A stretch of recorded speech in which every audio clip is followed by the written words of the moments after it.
Olá, pessoal. Gostaria de discutir agora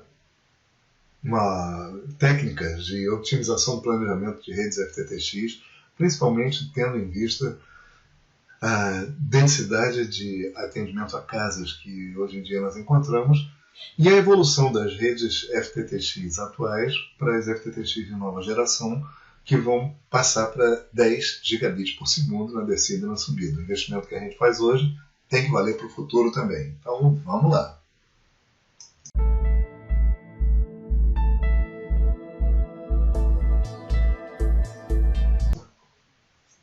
Olá, pessoal.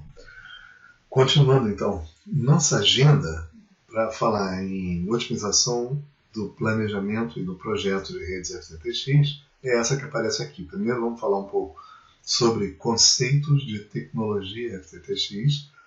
Vamos falar sobre as melhores práticas para o planejamento da rede, técnicas de redundância para alta disponibilidade, porque alguns clientes sempre vão pedir redundância no acesso, principalmente quando se trata de redes de acesso para suportar redes de telecomunicações de missão crítica. Design com foco em upgrade futuro é o seguinte: quando a gente instala uma tecnologia hoje para rede passiva, para ODN, Optical Distribution Network, a gente tem que levar em conta que a tecnologia do equipamento ativo da OLT e da ONT vai evoluir nos próximos anos. O que se instala normalmente com esse tipo de tecnologia é algo para durar 7 anos. A partir dos 7 anos, entra uma nova tecnologia dos equipamentos ativos. Mas a rede passiva é um investimento que se faz no início disso tudo para durar 3 gerações de equipamentos ativos, ou seja, 21 anos. Então é preciso conhecer o que vem depois e fazer o planejamento e o projeto para atender não só ao presente, mas também ao futuro, já que o investimento pesado que é feito para a rede de banda larga óticas é justamente a rede ótica de distribuição. Depois nós vamos discutir um pouquinho a metodologia de planejamento do FTTH Council, que agora se chama Broadband Forum, okay, já mudou de nome, e a automação do planejamento da gestão de rede. Então, são essas as coisas, né, com as quais a gente vai trabalhar. Vamos começar pelos conceitos de tecnologia FTTX.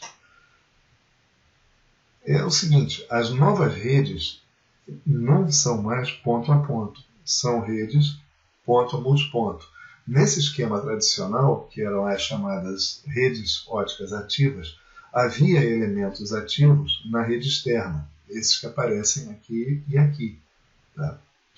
Quando a gente fala de redes óticas passivas ponto a multiponto, nós já falamos em splitters passivos óticos para transformar uma fibra que cobre a maioria do percurso, já no ponto em que se aproxima dos clientes, começam as subdivisões da potência do sinal, gerando ramificações que contêm o mesmo sinal de descida e a mesma possibilidade de mandar sinal pela subida a um ponto central.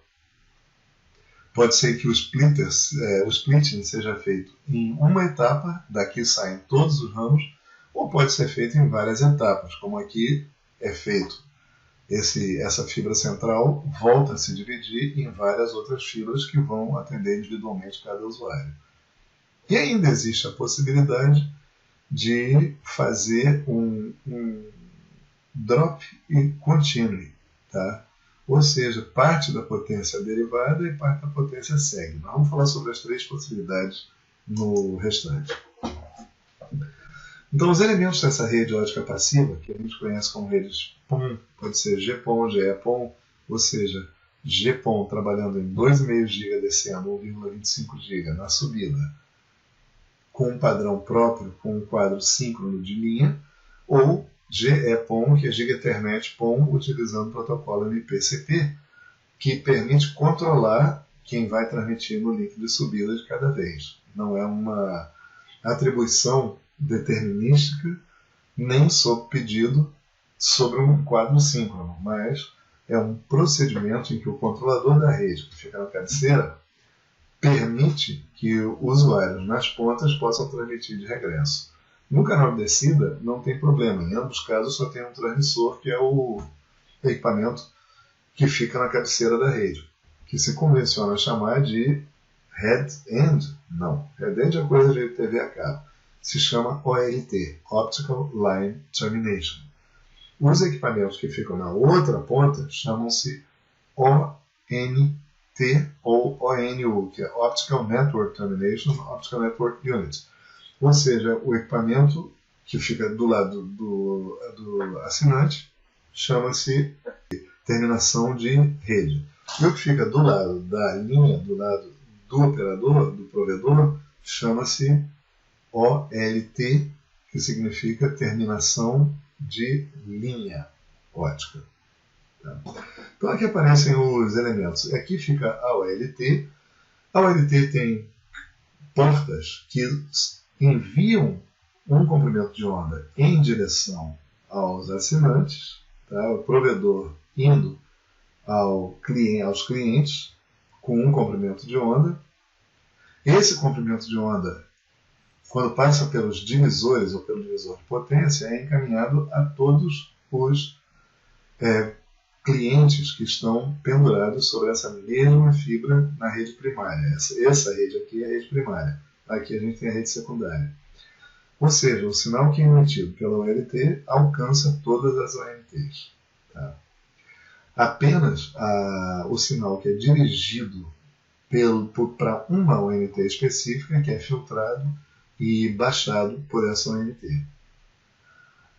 No canal de subida, no entanto, todas as estações podem transmitir, só que não pode transmitir duas ao mesmo tempo, já que o sinal de uma se superporia ao sinal de outra. Por isso tem que haver uma disciplina nesse acesso múltiplo daqui. No caso do GPON, essa atribuição do uso é dada pelo acesso a ranhuras de tempo, slots de tempo no canal de subida, nos quadros de subida. Cada estação só pode transmitir nos intervalos de tempo que naquele momento estão sendo atribuídos a ela. No caso do GEPON, que é a internet, existe um protocolo que roda entre a OLT e a ONT, chamado MPCP, Multipoint Control Protocol, protocolo de controle de multiponto, que vai permitindo a cada uma das ONTs transmitir em um momento em que outras não estejam transmitindo. Ok? Para a comunicação de dados, essa rede passiva vai suportar dois comprimentos de onda, 1490 nanômetros na descida e 1310 nanômetros na subida. A razão de usar 1310 na subida é que os transceptores de 1310 costumam ser mais baratos que os de 1490. Então, na subida, 1310 uma grande quantidade de transmissores, enquanto que na descida a OLT transmite na melhor comprimento de onda. O melhor comprimento de onda é aquele que tem menos atenuação. Essas redes suportam ainda um terceiro comprimento de onda, por exemplo, 1550 nanômetros, para mandar sinais de televisão a cabo para todas essas residências que estão aqui. Então, se eu já possuo um redém de TV a cabo tradicional, eu posso usar essa mesma rede ótica passiva, que a gente chama de Optical Distribution Network, essa rede ótica de distribuição, para injetar esse sinal. Só que, como se trata de um sinal analógico, com canais analógicos de 6 MHz de largura de banda, que tem que ser modulados com 256 ou 1024 ou até 4096 estados diferentes, a relação sinal-ruído que esse sinal pode apresentar tem que ser muito melhor do que a relação sinal-ruído quando a portadora só admite 2 níveis. Aqui são portadoras multiníveis. Tá? Então, nesse caso, a potência com que esse sinal é injetado na linha é muito alta. Essa solução costuma ficar cara por causa disso. É preciso usar amplificadores para poder injetar a máxima potência que a fibra suporta sem entrar na zona não linear de operação.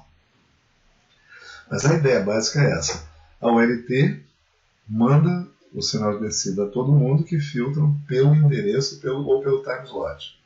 E no caso do canal de subida, só um dos clientes pode transmitir de cada vez. As características dos principais tipos de FTTH usados hoje aparecem aqui nessa figura. GPON na geração atual, a gente tem 2,5 GB na descida e 1,25 GB na subida. A distância, que normalmente é a distância máxima nos projetos atuais, é de 20 km. Tá? Lambda de descida 1490, lambda de subida 1310 nanômetros.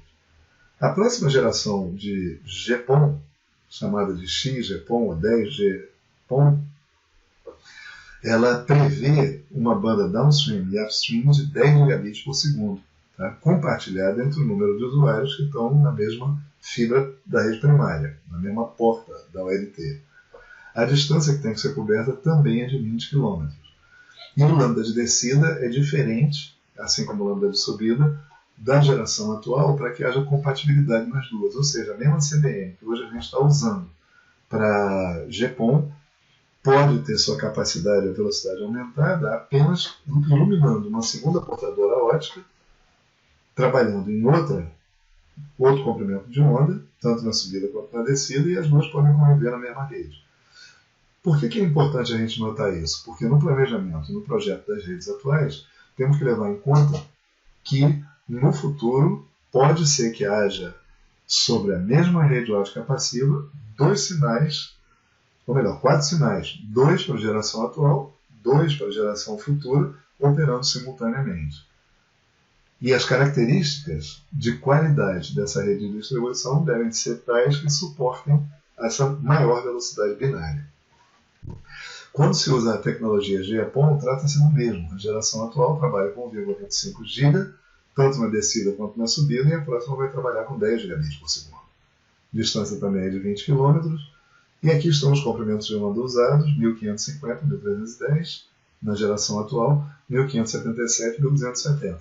Aqui observa-se também que, como a rede GPON utiliza o lambda de 1550 nanômetros, o sinal de televisão a cabo não é compatível com as redes GPON. Se eu quiser, lembrando, se eu quiser colocar esse terceiro sinal, que é o sinal de vídeo de TV a cabo, a única tecnologia atualmente capaz de ter convivência com ela é a tecnologia GPON e a próxima GPON, a próxima 10GPON. A GEPON Ethernet não vai suportar essa portadora, pelo menos não em 1550 nanômetros. A tecnologia que se contrapõe a esta para o acesso óptico é a tecnologia ponto a ponto, P2P, também chamada de Ethernet ativa. A ideia é descer com uma fibra até um switch Ethernet, do switch Ethernet para a casa do assinante. Aí na casa do assinante, da casa do assinante para o switch Ethernet pode ser, por exemplo, um prédio cabeamento estruturado, trabalhando com cabo metálico Cat6. Tá? A ideia nesse caso é descer com 1 GB ou 10 GB, né? Nesse caso aqui 1 GB, é o que existe muito no Japão e na China, descer com 1 GB até o switch Ethernet, e do switch Ethernet à casa do assinante são portas 10/100/1000 megabits por segundo, e o equipamento do cliente pode trabalhar com qualquer uma das três, 10, 100 ou 1000 megabits por segundo. Obviamente, como a internet tem uma fibra na subida, se tem uma fibra na subida com 1 gigabit por segundo, vai ter que subdividir, ou seja, vai ter que compartilhar esse gigabit entre vários usuários que estão acessando a 100 MB ou 1 GB. Então a capacidade atribuída a cada usuário não pode ser muito alta. Tá? Se eu tenho, por exemplo, 64 usuários compartilhando 1 GB, então vai dar em média 15 megabits por segundo por usuário. Tá? Então isso aí é ponto a ponto ativa. A distância que os transceptores suportam também é de 20 km e, obviamente, não é compatível com a rede GPON porque trabalha com os comprimentos de onda de 1550 e 1310. Tá? Portanto, são os mesmos que são utilizados em GPON. Ou seja, ou eu faço uma rede passiva ótica ponto a multiponto, ou eu trabalho com switches Ethernet acessando a OLT com sinais ponto a ponto de 1 gigabit por segundo. Tá? Então, a ponto, P2P, isso é um switch chegando a cada residência. Na OLT, eu não preciso de equipamento ativo na rede externa, apenas equipamento passivo. Bem, pessoal, é isso. Final do nosso primeiro clipe. Por favor, não deixem de pôr um like para esse clipe e não percam o próximo segmento, que vai ser o clipe 2 da nossa sessão. Precisando de maiores informações, entrem em contato conosco na Netcom, Eduardo Landgraf, ou comigo, Cristiano Ferraz.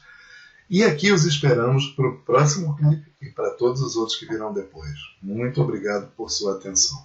Até breve.